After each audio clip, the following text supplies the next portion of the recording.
guys, today I'm going to show you a little bit more about making tags.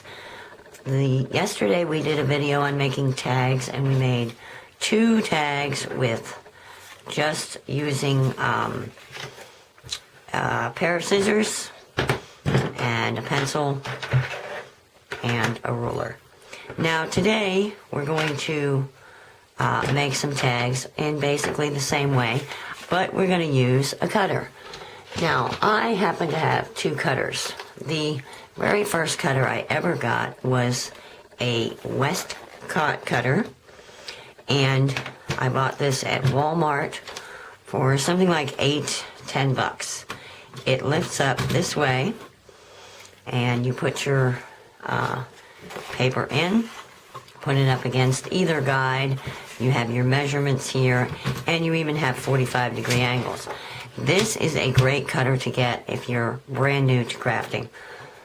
Then the next cutter I got was a Fiskars cutter, and it has the fold-out arm.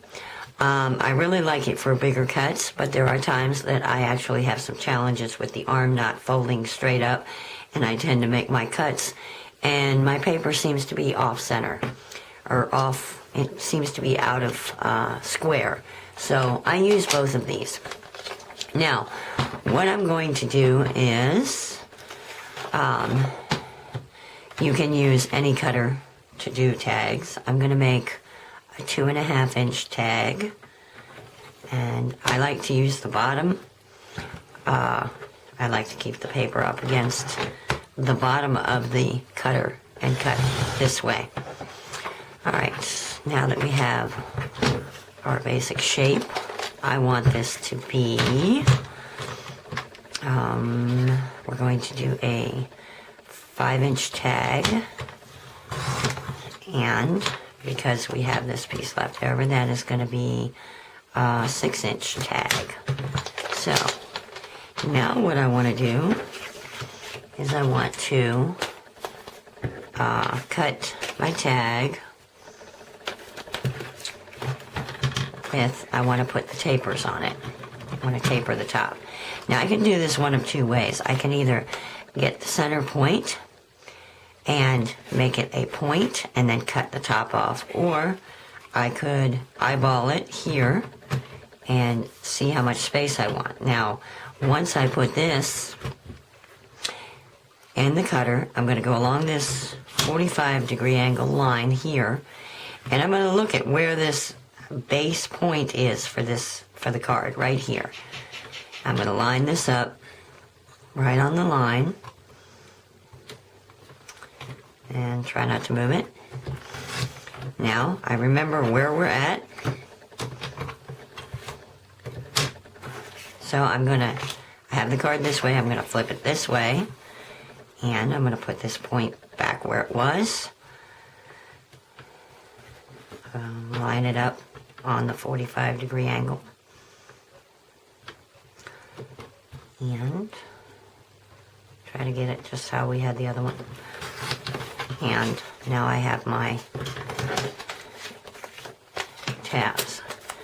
Now let's say you don't have a cutter with a 45-degree angle. What you can do is take your pencil, your ruler, and this is 2.5, so the center point is going to be 1.25, so you put that there. So you want to come down 1.25, and then this side you want to go 1.25. So you have your little dots. Hope you can see those. Now just use your regular cutter, and you want to line up this dot and this dot with your groove. If you have a Fiskars cutter, it has, I don't know if you can see it, there's a tiny little wire inside that shows you where you're going to cut. You line that up, hold it tight, and cut. Now you're going to do it this way.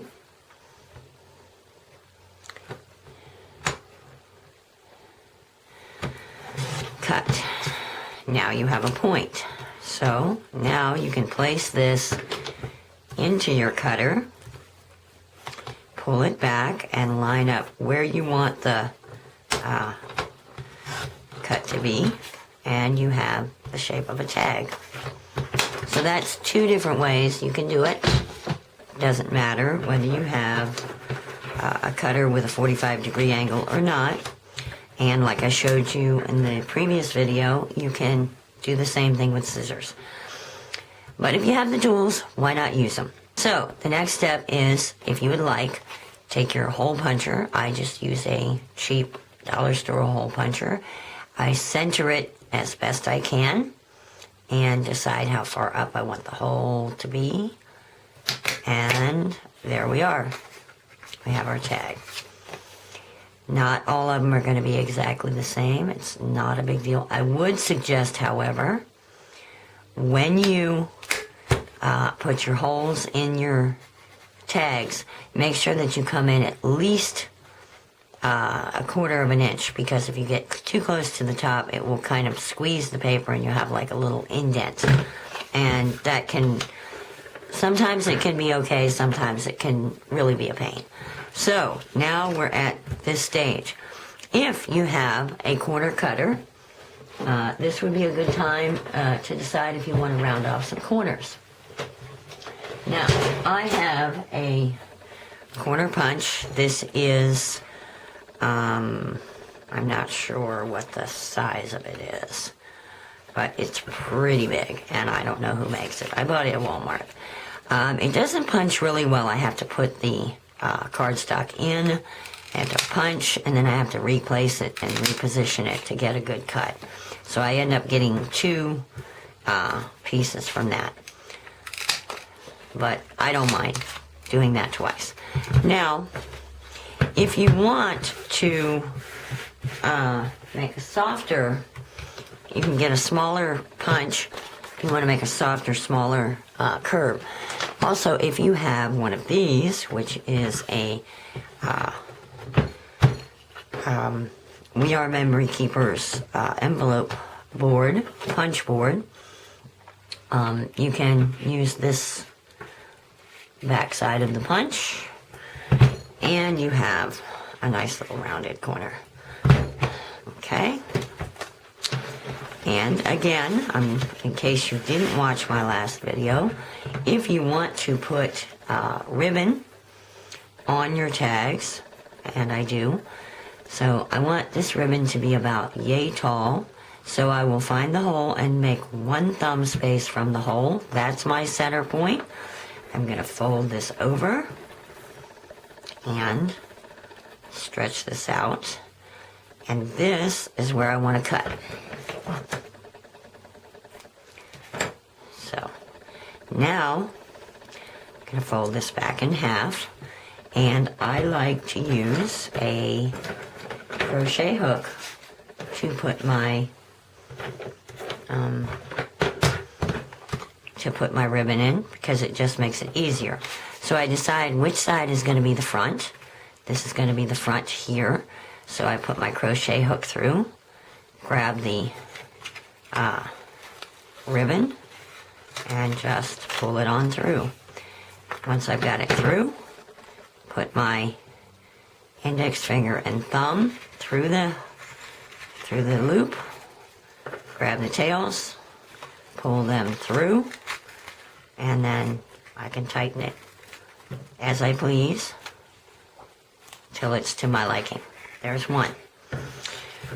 Okay, now this one I want to add a little, do like a little shabby chic tag maybe.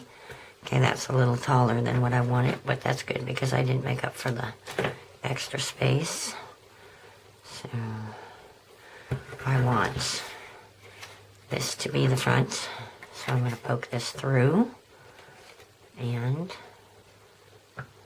grab the lace, weave it through, okay, and then I want to just grab the two ends, pull them through, and then I have my